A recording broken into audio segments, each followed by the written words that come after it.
नमस्कार। आज मैं फिर आपके सामने अपराध की एक और घटना लेकर आया हूं। आज की घटना हालिया तो नहीं है, न बहुत पुरानी है, सिर्फ 7-8 महीने पहले की बात है। तारीख थी 2 नवंबर 2021। जिला था भोपाल, राजधानी मध्य प्रदेश की। भोपाल में एक थाना है रतिबड़ थाना, भोपाल जनपद का। उस थाना क्षेत्र में एक समसगढ़ का जंगल है। सुदेश तिवारी जो इंस्पेक्टर हैं रतिबड़ थाने के, वो अपने थाने पर बैठे हुए अपना दैनिक कामकाज निपटा रहे थे।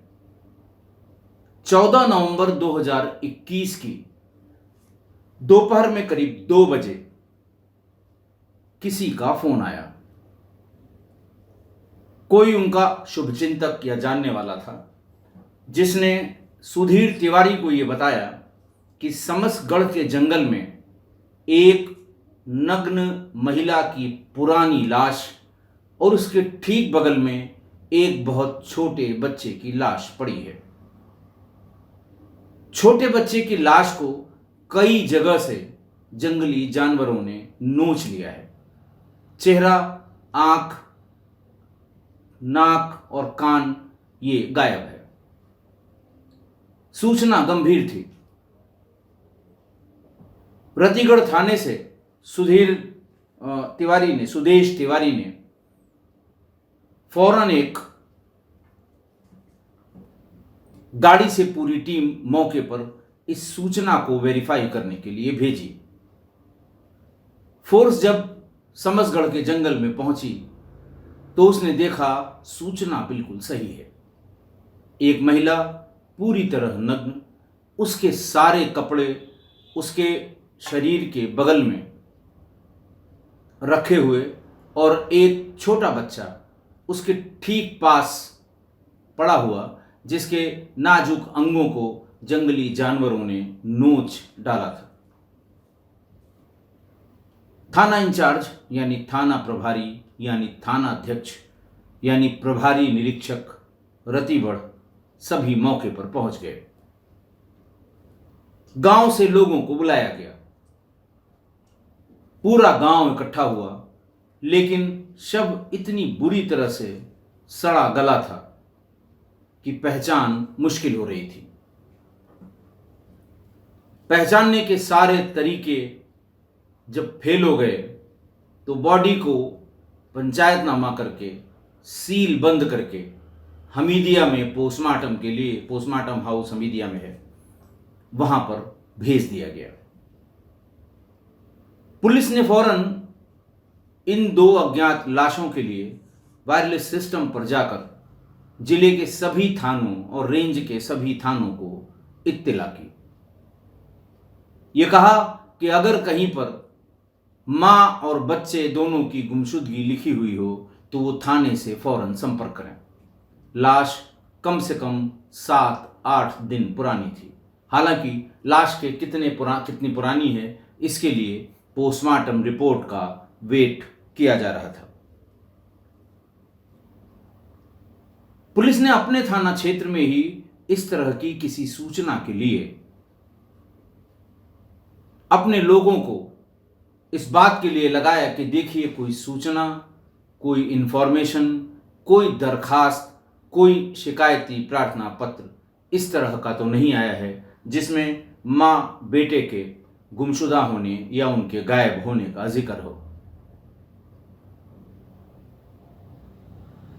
पता करते करते थाना के स्टाफ ने बताया कि साहब, मां बेटे के जिक्र की एक एप्लीकेशन तो है, लेकिन वो गाली गलौज से संबंधित है। एप्लीकेशन निकाली गई। सुदेश तिवारी ने एप्लीकेशन को पढ़ा। एप्लीकेशन देने वाले व्यक्ति ने अपना नाम राधेश्याम और पता उन्हीं के थाना क्षेत्र की एक जगह का लिखा था। उसमें यह लिखा था कि कोई व्यक्ति फला टेलीफोन नंबर से बार बार मुझे टेलीफोन करके ये कह रहा है कि मेरी पत्नी और मेरा बेटा कहाँ है, बताओ। मेरे ये कहने पे कि मैं नहीं जानता कि तुम्हारे पत्नी और बेटा तुम्हारा कहाँ पर है, तो उसने बताया कि दिवाली से ठीक पहले इसी फोन नंबर से मेरी पत्नी ने मुझे ये बताया था कि वो अपने मायके भोपाल पहुंच गई है। तुम्हारा फोन था, इसलिए तुमको बताना पड़ेगा कि मेरी पत्नी और बच्चा कहां है। राधेश्याम ने लिखा कि मैं कतई इसको कोरिलेट नहीं कर पा रहा था कि मेरे फोन से कब किसने इसको फोन किया होगा। 7-8 बार फोन करने के बाद उस व्यक्ति ने राधेश्याम से गाली गलौज शुरू कर दी और यह कहा कि अगर मेरी पत्नी बच्चे को कुछ हुआ तो मैं तुम्हें नहीं छोड़ूंगा, मैं तुम्हें भी जान से मार दूंगा। यह बात सुनते ही राधेश्याम डर गया। उसने अपने थाने रातीबढ़ में जाकर ये एप्लीकेशन दी कि इस नंबर से कोई बार बार ये कह रहा है और मुझे जान से मारने की धमकी भी दे रहा है। एप्लीकेशन पढ़ते ही सुदेश तिवारी को ये लगा कि इसमें भी मां और बेटे का जिक्र है, हो सकता है इससे हमें कोई क्लू मिले। जिस नंबर का जिक्र राधेश्याम ने अपने उस शिकायती प्रार्थना पत्र में दिया था, उस नंबर को सुदेश तिवारी ने मिलाया। उधर से एक युवक ने फोन उठाया। सुदेश तिवारी ने बताया कि मैं टीआई हूं रतीबढ़ थाने में। एक एप्लीकेशन में इस नंबर का जिक्र था। जो एप्लीकेशन थी उनका नाम राधेश्याम था और उनका नंबर ये है। शिकायत ये है कि आप उससे अपनी पत्नी और बेटे के बारे में जानकारी चाह रहे हैं। न बताने पर आपने उसे जान से मारने की धमकी दी है। उधर जो युवक था उसने कहा, बिल्कुल ठीक बात है, बिल्कुल मैंने कहा है। दिवाली से 1 या 2 दिन पहले इसी फोन नंबर से मेरी पत्नी ने मुझसे बात की थी। और सिर्फ इसलिए बात की थी कि मेरा फोन मेरे पास नहीं है। मैं सकुशल बहन के यहां पहुंच गई हूं, ये बताना था तुमको, इसलिए मैं फोन कर रही हूं। उसके बाद से मेरी पत्नी से मेरा कोई संपर्क नहीं हुआ है। मैं इसीलिए बार बार इस टेलीफोन नंबर को डायल कर रहा था, उठाने वाले से ये पूछ रहा था। सुदेश तिवारी ने फौरन उस शव की फोटो, महिला और बच्चे की, उसको भेजी, व्हाट्सएप किया और उससे कहा कि क्या तुम इन दोनों को पहचानते हो? ऐसा तो नहीं ये तुम्हारी पत्नी और तुम्हारा बेटा हो? उस व्यक्ति ने देखा। बहुत देर देखने के बाद उसने ये कहा कि साहब, इसमें पहचानने लायक कुछ नहीं है। मैं ना तो ये कह सकता हूं कि ये मेरी पत्नी और बेटा है, न ये कह सकता हूं कि ये मेरी पत्नी और बेटा नहीं है। बेटे का तो पूरा चेहरा ही नहीं है, मैं कैसे बता दूं? और पत्नी की चेहरे पे भी कई जगह कटे फटे का निशान है, जानवरों ने ऐसा लगता है नोच लिया है। और इतनी बुरी तरह से इसमें कीड़े पड़ गए हैं कि मैं देख के नहीं पहचान पाऊंगा। पुलिस मायूस हुई। पुलिस को लगा कि इस शिकायती प्रार्थना पत्र से उन्हें कोई लाभ नहीं हुआ। फिर अचानक सुदेश ने यह बताया है कि मुझे यह लगा कि मुझे राधेश्याम से भी बात करनी चाहिए। राधेश्याम को फोन मिलाया गया और उससे कहा गया कि आपके फोन से एक महिला और उसका एक छोटा सा बेटा था जिसने अपने पति से बात की थी। तब राधेश्याम ने कहा कि हाँ, आप बिल्कुल ठीक कह रहे हैं, तब भी मैं भी बहुत दिमाग लगा रहा था। उसकी एक बहन मेरे मोहल्ले में कहीं रहती है, आते जाते कभी कभार वो नमस्कार दुआ सलाम करती है। उस दिन भी वो आते जाते उसने मुझसे ये कहा कि भैया जरा अपना फ़ोन दे दीजिएगा, मेरी बहन को अपने पति से बात करनी है। मैंने सहर्ष वो फ़ोन दे दिया और मेरे सामने ही उस महिला ने अपने पति को ये बताया कि वो बहन के यहाँ पहुंच गई है। पुलिस ने राधेश्याम से कहा कि आपने चूंकि सबसे नज़दीक यानी 6-7 दिन के भीतर ही उसे देखा है, तो आप कृपा करके मेरे साथ मोर्चरी तक चलिए। आप उसके शरीर को, उसकी कदकाठी को, बच्चे की कदकाठी को देखकर क्या आप ये बता सकते हैं कि वो वही तो नहीं है? पुलिस ने ऐसा इसलिए किया क्योंकि गुमशुदगी में या जो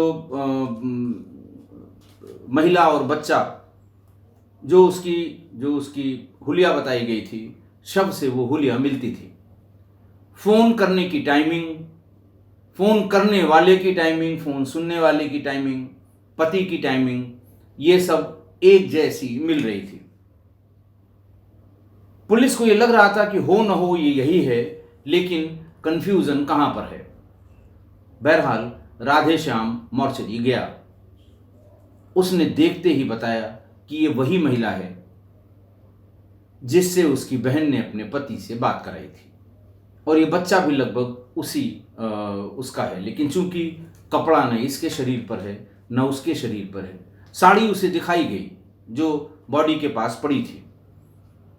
तो उसने रिकलेक्ट करके बताया कि बात आपकी थोड़ी थोड़ी ठीक लग रही है, ये महिला वही है।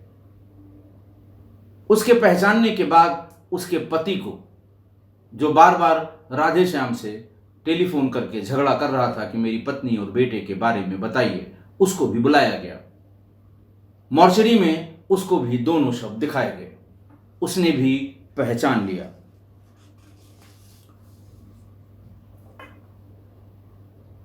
जब उसने भी पहचान लिया कि वही है, तो उससे पूछा गया कि इसकी बड़ी बहन कहाँ रहती है। उसने कहा चलिए हम आपको घर दिखा देते हैं। पुलिस पति के साथ बड़ी बहन के घर गई और बड़ी बहन मिल गई। बड़ी बहन को थाने पर पूछताछ के लिए लाया गया। उससे कहा गया कि ये क्यों तुम्हारे घर गई, क्यों नहीं ये अपने घर गई, और कैसे तुम्हारे यहां आई, और क्यों तुमने इसके पति से इसकी बात, क्या बात सोचकर राधेश्याम के फोन से कराई थी। पहले तो वो इधर उधर के किस्से कहानी बताती रही, लेकिन चूंकि उसको इस घटना की पूरी जानकारी थी, इसलिए उसने फिर बताना शुरू किया। उसने ये बताया कि करीब 1.5 साल पहले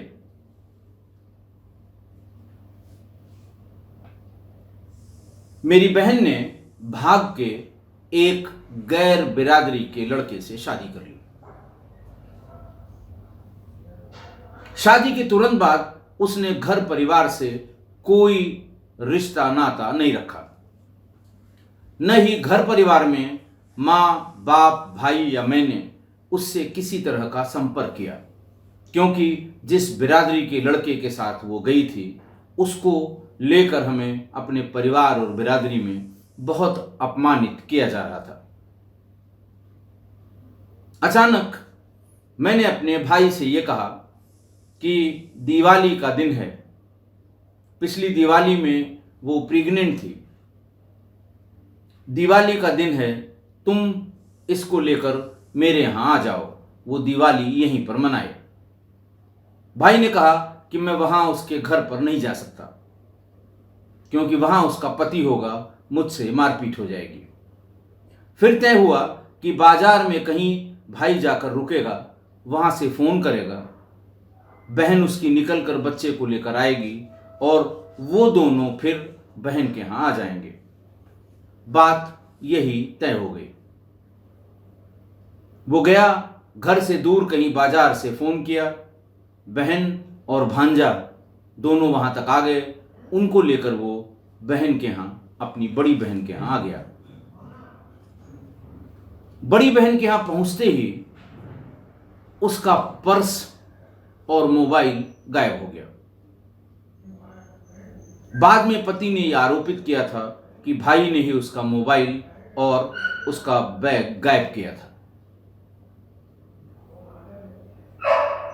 इसीलिए वो अपने पति को वहां पहुंचने की बात नहीं बता पा रही थी और इसीलिए बड़ी बहन ने राधे श्याम का फोन लेकर उसको बताया था। बड़ी बहन आगे बताती है कि यहां पहुंचते ही उसके बेटे को निमोनिया हो गया और दिवाली की रात में ही उसके बेटे की मौत हो गई। हम दोनों बहनें बहुत परेशान थे।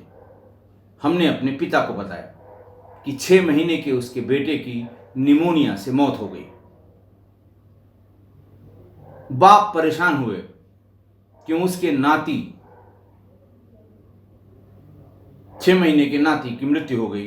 बाप और भाई दोनों बड़ी लड़की के घर आ गए। मातम पुरसी की रोना गाना जो होता है वो शुरू हुआ। इसके बाद बाप ने कहा कि अब रोने गाने से कोई फायदा नहीं, चल के इसे जंगल में दफना देते हैं। 6 महीने का है और दूसरा अंतिम संस्कार की दूसरी क्रिया नहीं की जा सकती। उसकी मां ने कहा हम भी चलेंगे। बड़ी बहन ने कहा कि दफनाते समय, जलाते समय, अंतिम संस्कार करते समय महिलाएं नहीं जाती हैं, तुम्हें नहीं जाना चाहिए, तुम मेरे साथ यहीं घर पे रहो, ये पिताजी और भाई जाके दफना के चले आएंगे। इस पर बाप ने कहा, लड़की के बाप ने, कि क्या हर्ज है, इसका बेटा है, पहला बच्चा है, 6 महीने का था, अचानक छोड़ के चला गया है, ये चल के कम से कम इसे दिली संतोष होगा कि इसके सामने ही बच्चे को दफना दिया गया, इसको चलने दो। बेटा, बेटी, बाप और वो 6 महीने का बच्चा घर से निकले। जंगल, समसगढ़ का जंगल इनके घर से थोड़ा दूर है। बिल्किसगंज शायद इनका रिहायशी इलाका था। बहरहाल वहां से ये जानबूझकर बाप जंगल में बिल्कुल भीतर तक चला गया। बेटे का शव, बच्चे का यानी 6 महीने के बच्चे का शव उसने हाथ में रखा था। शव को उसने जमीन पर रख दिया और फिर अपनी बेटी से कहा,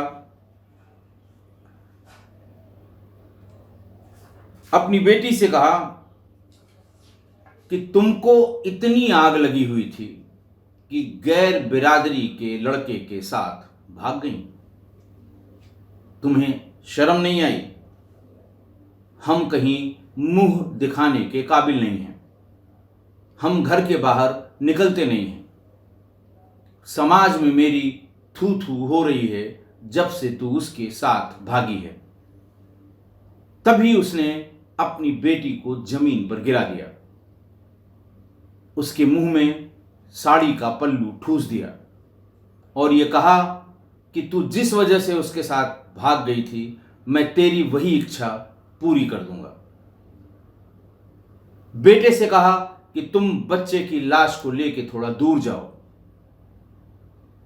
और फिर उसने, बाप ने अपनी 25 साल की बेटी के साथ बलात्कार किया।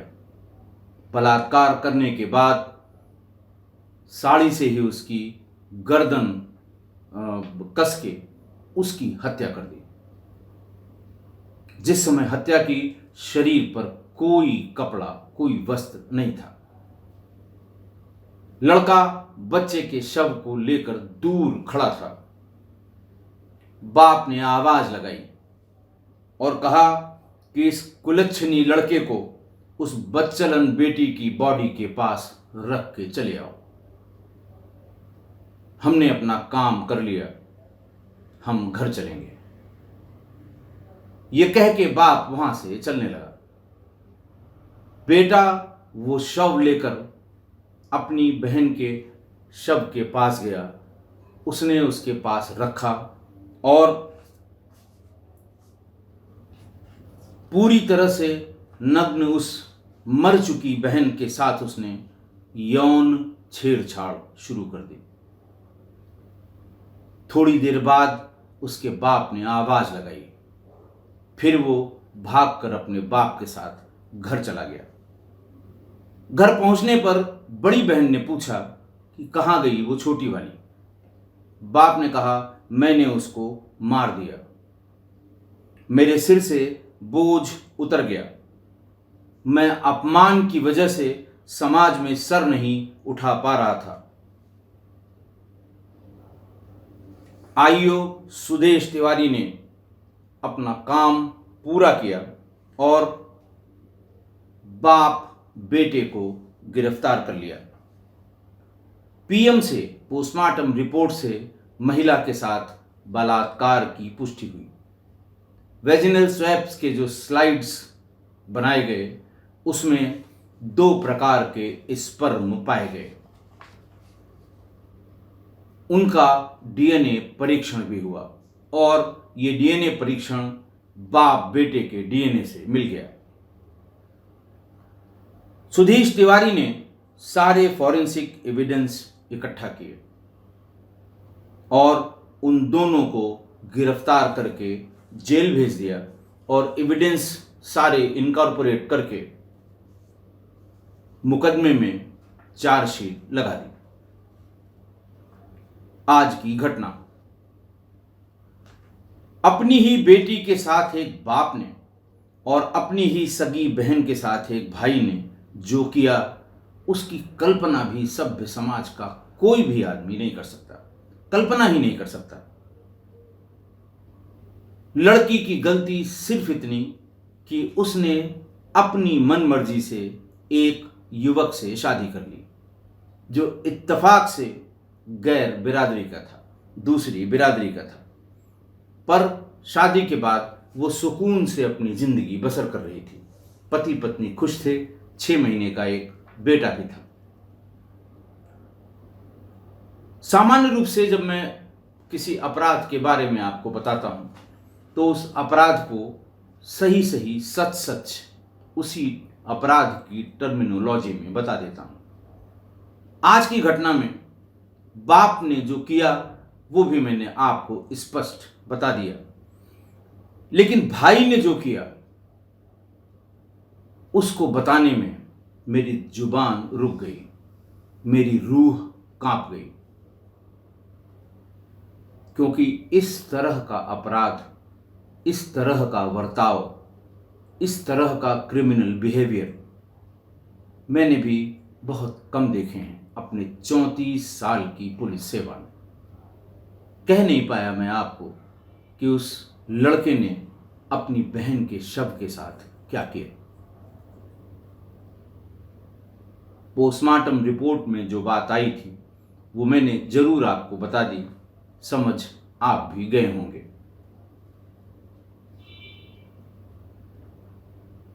जुबान इसलिए रुकी कि कोई भाई ऐसा कैसे सोच सकता है कि अपनी सगी बहन के शव के साथ वो ऐसा कृत्य करे जिसको बताने वाले की भी, सुनने वाले की भी रूह कांप जाए। और सिर्फ गुस्सा किस बात का? गुस्सा इस बात का कि समाज के वही 4 लोग सिर उठाकर नहीं चलने दे रहे हैं, वही 4 लोग अपमान कर रहे हैं, वही 4 लोग ताने मार रहे हैं, वही 4 लोग आते जाते शब्द बाण चला रहे हैं। यहां लड़की से भी कुछ गलती हुई। जब उसको पता था कि उसके मां, बाप, भाई, बहन सब उससे इस कदर नाराज हैं कि उससे बात करना भी पसंद नहीं करते, उसे बेटा हुआ, उसकी बधाई देने की भी जहमत किसी ने नहीं उठाई। अस्पताल में उसे देखने के लिए भी कोई नहीं आया। इतनी कड़वाहट हो गई थी आपस में सिर्फ इसलिए कि गैर बिरादरी के लड़के से शादी करके भाग गई थी। ऐसे में उसे अपनी बहन के यहां भी नहीं जाना चाहिए था।